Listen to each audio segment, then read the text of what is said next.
हाय सगळ्यांना नमस्कार. सगळ्याला शुभ सकाळ.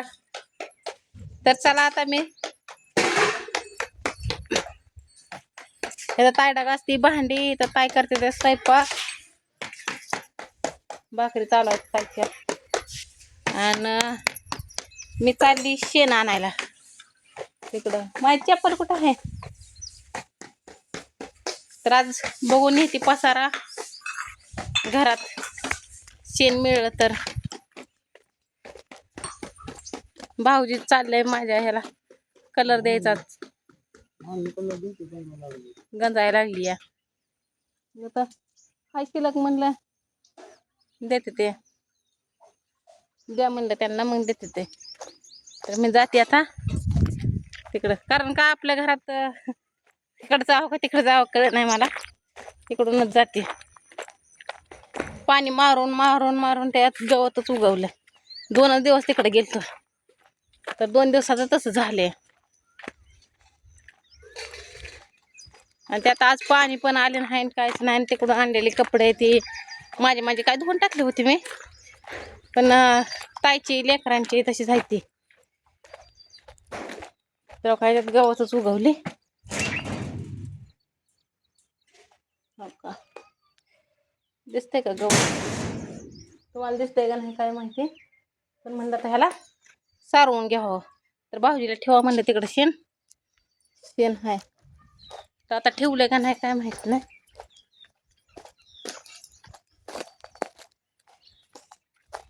दोन दिवस काय दिसतंय या काय 2 दिवस काय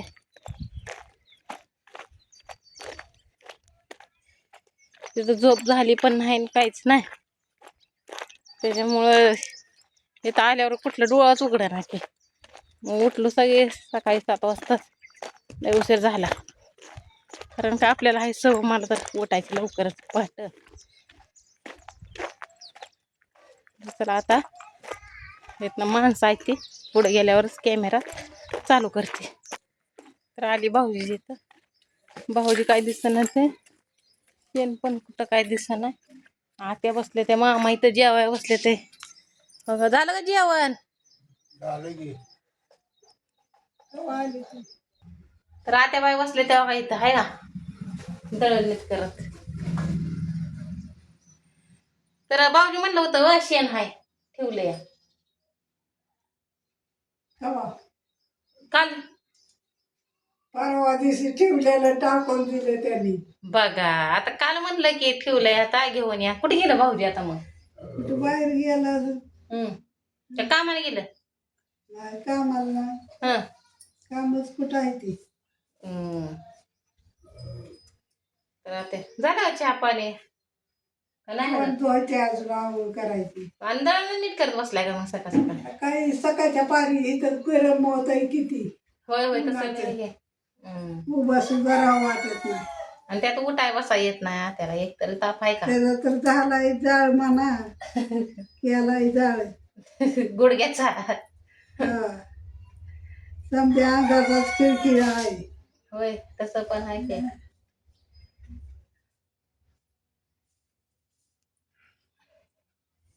मग काय खाल्लं मग तोंड धुतलं नाही म्हणलं चॅम्पियन नाही काय चॅप येतच नाही की मी मला डॉक्टरने सांगितलं चॅप आत्याला सांगितलंय डॉक्टरने चॅप पिऊ नको. आपल्याकडे नसतं या भटीवर आलेला दवाखान्यात चालते की दवा आहे का ना दवाखान्यात चालते.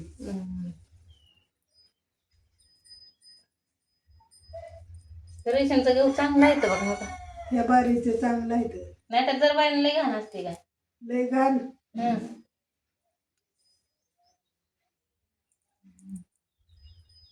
मामा काय शेण आहे का नाही मग शेण आहे का नाही म्हणलं. मला म्हणलं काल भाऊजी ये म्हणलं आता कोबा करायचा होता मला पण म्हणलं राहू दे आता परतच्या बारीनं करून जरा काम धंदा लागल्यावर आहे ना आता. मग आता म्हणलं कामाला बतीवर जायचं होतं की पण इकडंच गेलो. मग आता त्यांचा पाऊस पडला काल बंद पडली का मग आता बंद करायचं म्हणते आणि कशाला यायचं म्हणते ते तसं म्हणले. मग तिथं आणलं होतं पैसे पण घेतले त्यांनी महागारी. घेतलं काय?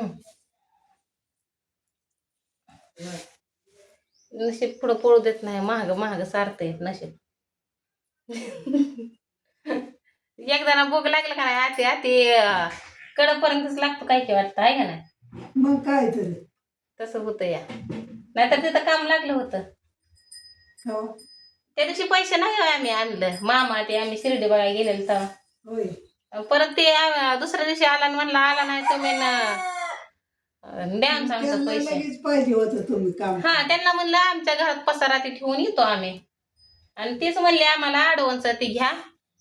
ॲडव्हान्स बी दिला आणि परत आले पैसे देऊन टाकलं मग. लागाय पाहिजे होतं. हा आता माणसं लाख लाख द्यायचे ते तवा नाही ते एवढी टरीनं बोलत आणि हे 2000 दिलं आणि तसं म्हणलं आमचं आमचं पैसे द्या. मग म्हणलं घे बाबा आम्हाला काय करायचं तुझ्या पैशाचं होय.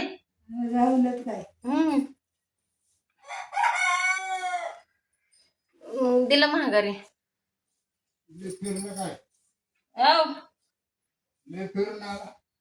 फिरून कुठल्या तिकडे गेलतो त्या नीलज दादाच्या इथं पुण्यतिला त्यांच्या आईच्या पुण्यतिथी होती लोटवाडीला. लोटवाडीचा मनसुबा म्हणत नाही ते का? हा पंढरपूरच्या पुढचा तिथं दिगंजीच्या पुढं. दिवस राहायचं काय? कुठे एका दिवस राहिलो की गेलेले दिवस मावळला आणि दुसऱ्या दिवशी कार्यक्रम होता आणि मग माणसाने तिथनं येऊन दिलं नाही त्यांनी. आणि मग आता मग काल आलो आणि तिथनं गाड्यांची सोय नाही की मला वाटत होते घरी यावं जावं.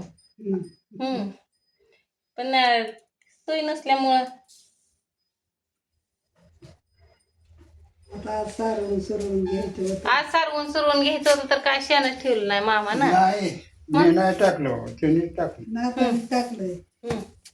आणि मला म्हणलं शेण हाय. 2 दिवस ठेवलं त्यानं वास सुटूच तर. आळ्या पुऱ्या. आता बाजूला माहित होतं की मी गेलते म्हणून तिकडं. माहिती होत त्याने इतके दिवस राहत नाही किड पडतात. होय किडा पडते त्यात. आळ्या होत त्याच्यामुळं